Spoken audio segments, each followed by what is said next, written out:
নমস্কাৰ বন্ধুসকল, আজি আমি আলোচনা কৰিম ভাৰতীয় সমাজৰ পৰিচয়। ভাৰতীয় সমাজৰ পৰিচয় পাঠৰ কঠিন শব্দবোৰ মই সহজ শব্দত বুজাই দিম। আপুনি পাঠটো সহজে বুজি পাব। আমাৰ দেশ ভাৰতবৰ্ষ এছিয়া মহাদেশৰ দক্ষিণ দিশত অৱস্থিত, বিশ্বৰ 7ম সৰ্ববৃহৎ দেশ। এছিয়া মহাদেশ মানে কি? পৃথিৱীৰ মাটি 7টা ডাঙৰ ভাগত ভাগ কৰা হৈছে। সেইবোৰৰ ভিতৰত এটা হ'ল এছিয়া, য'ত ভাৰত অৱস্থিত আছে, আৰু আন দেশ আছে জাপান, চীন, বাংলাদেশ, নেপাল। এয়া হৈছে এছিয়া মহাদেশ। সেয়ে কোৱা হৈছে আমাৰ দেশ ভাৰতবৰ্ষখন এছিয়া মহাদেশৰ দক্ষিণ দিশত অৱস্থিত আছে, বিশ্বৰ 7ম সৰ্ববৃহৎ দেশ, পৃথিৱীৰ 7 নম্বৰ ডাঙৰ দেশ বুজাইছে। 2021 চনৰ বিশ্ব বেংকৰ তথ্য মতে ভাৰতৰ মুঠ জনসংখ্যা 140.66 কোটি। ইয়াত জনসংখ্যা মানে মানুহ বুজাইছে। আৰু 2001 চনৰ লোকপিয়লৰ তথ্য মতে ভাৰতৰ মুঠ মাটিকালি 32,87,240 বৰ্গ কিলোমিটাৰ। বিশ্ব বেংক মানে কি? বিশ্ব বেংক মানে হৈছে এটা আন্তৰ্জাতিক সংস্থা। আন্তৰ্জাতিক সংস্থা হৈছে এনেকুৱা সংস্থা য'ত সকলো দেশ একেলগ হৈ পৃথিৱীৰ সমস্যা আৰু উন্নয়নৰ বাবে কাম কৰে, যে বিভিন্ন দেশক টকা, লোন আৰু সহায়তা দিয়ে। সহজ ভাষাত বিশ্ব বেংক মানে হৈছে দেশসমূহক উন্নয়নৰ বাবে টকা দিয়ে থকা এখন বেংক। সেয়ে কোৱা হৈছে 2021 চনৰ বিশ্ব বেংকৰ তথ্য মতে ভাৰতৰ মুঠ মানুহ 140.66 কোটি। আৰু 2001 চনৰ লোকপিয়লৰ তথ্য মতে ভাৰতৰ মুঠ মাটিকালি 32,87,240 বৰ্গ কিলোমিটাৰ। লোকপিয়ল মানে কি? লোকপিয়ল মানে হৈছে এটা দেশত থকা সকলো মানুহৰ তথ্য গণনা আৰু সংগ্ৰহ কৰাৰ প্ৰক্ৰিয়া। সহজ ভাষাত লোকপিয়ল মানে হৈছে দেশৰ মানুহক গণনা কৰা। কি কি তথ্য লোৱা হয়? মুঠ জনসংখ্যা, পুৰুষ স্ত্ৰীৰ সংখ্যা, শিক্ষা স্তৰ, পেছা মানে জব, বসবাস কৰা ঠাই, এইবোৰ তথ্য লোৱা হয়। শিক্ষা স্তৰ মানে কি? শিক্ষা স্তৰ মানে হৈছে মানুহে কিমান দূৰলৈকে পঢ়া শুনা কৰিছে সেই স্তৰ। সেয়ে কোৱা হৈছে 2001 চনৰ লোকপিয়লৰ তথ্য মতে ভাৰতৰ মুঠ মাটিকালি 32,87,240 বৰ্গ কিলোমিটাৰ। মাটিকালি মানে কি? মাটিকালি মানে হৈছে দেশখন কিমান ডাঙৰ ঠাই লৈ আছে। সহজ ভাষাত ভাৰতৰ সকলো মাটি একেলগ কৰিলে 32,87,240 বৰ্গ কিলোমিটাৰ ঠাই দখল কৰিছে। বৰ্গ কিলোমিটাৰ মানে কি? 1 কিলোমিটাৰ × 1 কিলোমিটাৰ হ'লে 1 বৰ্গ কিলোমিটাৰ, মানে লম্বা আৰু বহল 1 কিলোমিটাৰ হ'লে সেইটো 1 স্কুৱেৰ কিলোমিটাৰ। সহজ উদাহৰণ ধৰা, এটা মাটি 1 কিলোমিটাৰ লম্বা, 1 কিলোমিটাৰ বহল, সেইটো 1 স্কুৱেৰ কিলোমিটাৰ। এনেকুৱা বহু লাখ ঠাই মিলাই ভাৰতৰ মাটিকালি 32,87,240 বৰ্গ কিলোমিটাৰ। ভাৰতৰ সীমান্তৰ অধিকাংশ সাগৰেৰে আবৃত, মানে ভাৰতত বহুত অংশত সাগৰ আছে। যদিও ভাৰতৰ গাতে লাগি আছে 7খন বিদেশী ৰাষ্ট্ৰ: পাকিস্তান, আফগানিস্তান, চীন, নেপাল, ভূটান, ম্যানমাৰ আৰু বাংলাদেশ। পৃথিৱীৰ সৰ্ববৃহৎ গণতান্ত্ৰিক দেশ ভাৰতবৰ্ষৰ বিশ্বৰ 2 সৰ্ববৃহৎ জনসাধাৰণ আছে। প্ৰাপ্ত তথ্য মতে 4 লাখ আৰু 2 লাখ খ্ৰীষ্টপূৰ্বৰ মাজৰ কালছোৱাতে ভাৰতভূমিৰ প্ৰথম মানৱীয় ইতিহাসৰ আৰম্ভ হয়। ভাৰত হৈছে পৃথিৱীৰ আটাইতকৈ ডাঙৰ গণতান্ত্ৰিক দেশ, মানে মানুহে ভোট দি চৰকাৰ বাছি লয়। বিশ্বৰ 2 সৰ্ববৃহৎ জনসাধাৰণ আছে। ভাৰতত বিশ্বৰ 2য় সৰ্বাধিক জনসংখ্যা আছে, মানে বহুত জনসংখ্যা থকা দেশখন হৈছে ভাৰত, যি 2য় নম্বৰত পৰে।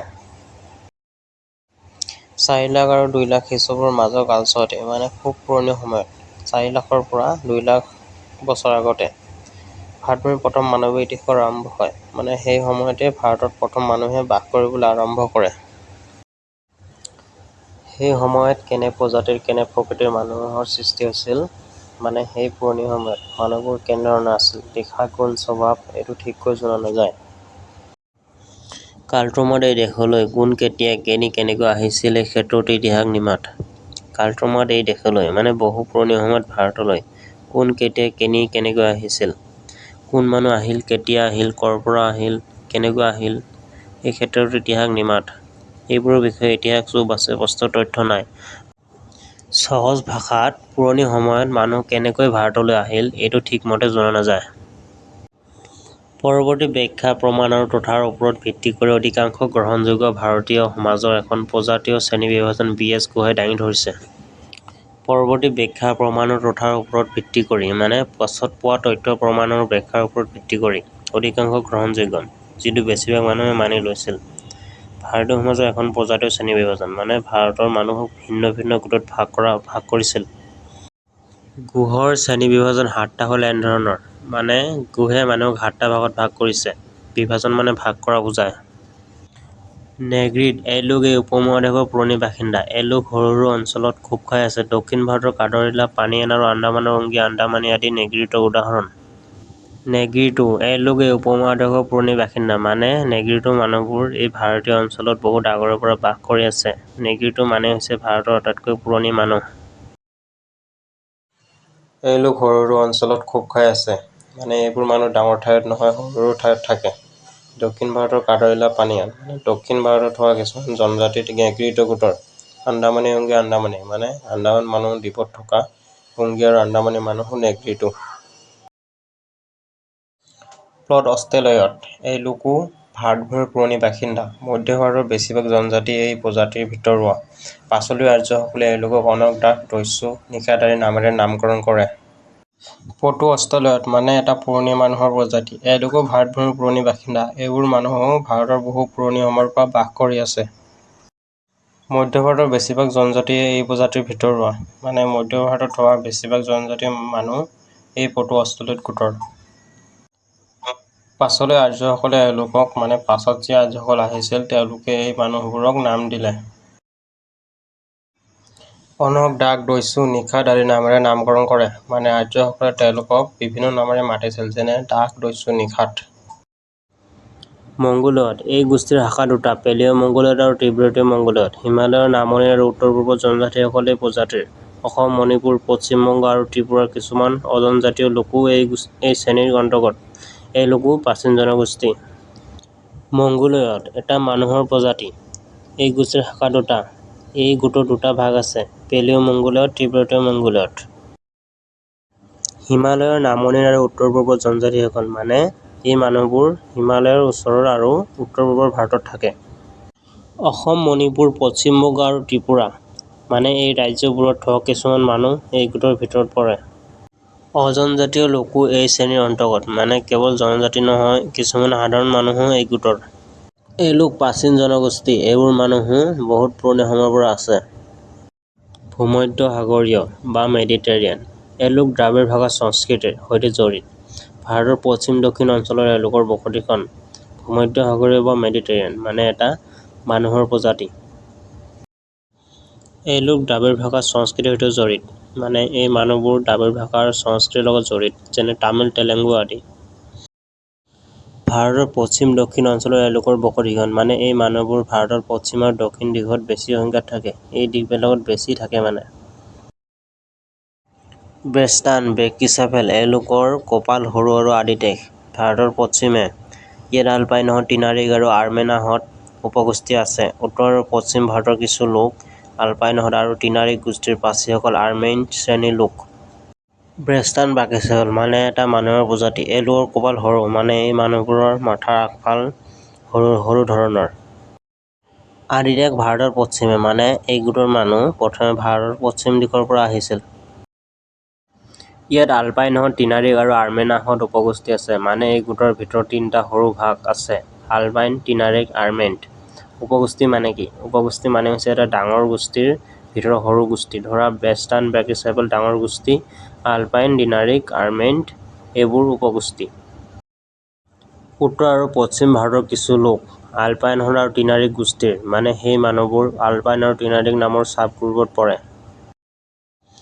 পাৰ্চীসকল আৰ্মেইন শ্ৰেণীৰ লোক। মানে আন কিছুমান মানুহ আৰ্মেন নামৰ আন চাবগ্ৰুপত পৰে। পাৰ্চীসকল মানে আন কিছুমান মানুহ, বাকী মানুহবোৰ।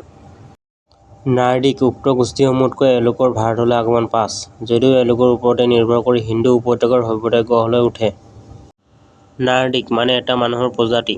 উক্ত গোষ্ঠীসমূহতকৈ এওঁলোকৰ ভাৰতলৈ আগমন পাঁচ। মানে আগতে যিবোৰ গোট আহিছিল, নেগ্ৰিটো, পটু আদি, তাৰ পাছতে এই নাৰ্ডিক মানুহো ভাৰতলৈ আহিছিল। এওঁলোকৰ ওপৰতে নিৰ্ভৰ কৰি এওঁলোকৰ সহায় লৈ সিন্ধু উপত্যকাৰ সভ্যতা গঢ় লৈ উঠে। ভাৰতীয় সমাজলৈ এই গোষ্ঠীৰ অৱদান অতুলনীয়। ইয়াৰ পাছতে ভাৰতলৈ আগমন ঘটে ইণ্ডো-আৰ্যসকলৰ। এওঁলোকৰ বৌদ্ধিক বিকাশৰ ফলতে গঢ় লৈ উঠে পৰম্পৰাগত ভাৰতীয় হিন্দু সমাজখনৰ। ভাৰতীয় সমাজলৈ এই গোটৰ অৱদান অতুলনীয়। মানে এই গোটৰ মানুহবোৰে ভাৰতীয় সমাজত বহুত ডাঙৰ আৰু তুলনা নোহোৱা অৱদান আগবঢ়ালে। তুলনা নোহোৱা অৱদান মানে অত্যন্ত গুৰুত্বপূৰ্ণ আৰু ডাঙৰ সহায় আগবঢ়োৱা। ইয়াৰ পাছতে ভাৰতলৈ আগমন ঘটে ইণ্ডো-আৰ্যসকলৰ। মানে তাৰ পাছত ভাৰতলৈ আহিল ইণ্ডো-আৰ্য মানুহবোৰ। এওঁলোক বৌদ্ধিক বিকাশৰ ফলতেই বৌদ্ধিক বিকাশ মানে চিন্তা, ভাৱনা, জ্ঞান, বুদ্ধিৰ উন্নতি। মানে ইণ্ডো-আৰ্যসকল বুদ্ধি আৰু জ্ঞান আগবঢ়া আছিল। গঢ় লৈ উঠে পৰম্পৰাগত ভাৰতীয় হিন্দু সমাজখনৰ মানে তেওঁলোকৰ জ্ঞান আৰু চিন্তাধাৰাৰ ফলত আজিৰ পৰম্পৰাগত হিন্দু সমাজ গঢ় লৈ উঠিল।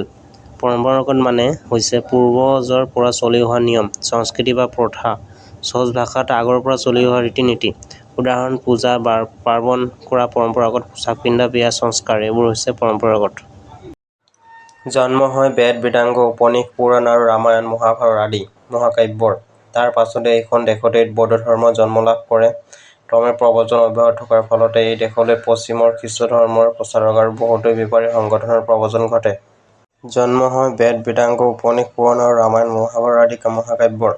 মানে এই সময়ত সৃষ্টি হ'ল বেদ বেদাংগ উপনিষদ পুৰাণ ৰামায়ণ মহাভাৰত এইবোৰ হৈছে ভাৰতৰ পুৰণি ধৰ্মীয় আৰু সাহিত্যিক গ্ৰন্থ। ক্ৰমে প্ৰব্ৰজন অব্যাহত থকাৰ ফলতে।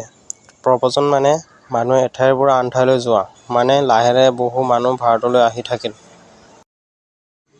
পশ্চিমত খ্ৰীষ্ট ধৰ্মৰ প্ৰচাৰক আৰু বেপাৰী মানে পশ্চিম দেশৰ পৰা খ্ৰীষ্ট ধৰ্মৰ প্ৰচাৰক আৰু বেপাৰী ভাৰতলৈ আহিল। প্ৰচাৰক হৈছে যিজনে কোনো ধৰ্মৰ ভাৱনা বা শিক্ষা মানুহৰ মাজত বিয়পায়। খ্ৰীষ্টান ধৰ্ম বিয়পোৱা মানুহ প্ৰচাৰক।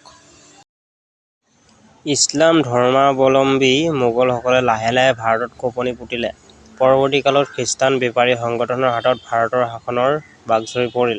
শেষত বৰ্তমানৰ ভাৰতবৰ্ষ এখন স্বাধীন ৰাষ্ট্ৰ। এই ভাৰতৰ সমাজ এক সংমিশ্ৰিত সমাজ। ইছলাম ধৰ্মাৱলম্বী মোগলসকলে লাহে লাহে ভাৰতত খোপনি পুতিলে। মানে মোগলসকলে লাহে লাহে ভাৰতত স্থায়ীভাৱে থাকিবলৈ আৰম্ভ কৰিলে। স্থায়ীভাৱে মানে হৈছে এটা ঠাইত চিৰদিন, বহুদিনৰ বাবে থাকি যোৱা। পৰৱৰ্তী কালত খ্ৰীষ্টান বেপাৰী সংগঠনৰ হাতত ভাৰতৰ শাসনৰ বাঘজৰী পৰিল। মানে খ্ৰীষ্টান বেপাৰী ভাৰতৰ শাসন দখল কৰিলে।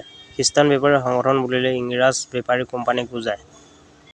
শেষত বৰ্তমানৰ ভাৰতবৰ্ষ এখন স্বাধীন ৰাষ্ট্ৰ। মানে শেষত ভাৰত হ'ল এখন স্বাধীন দেশ।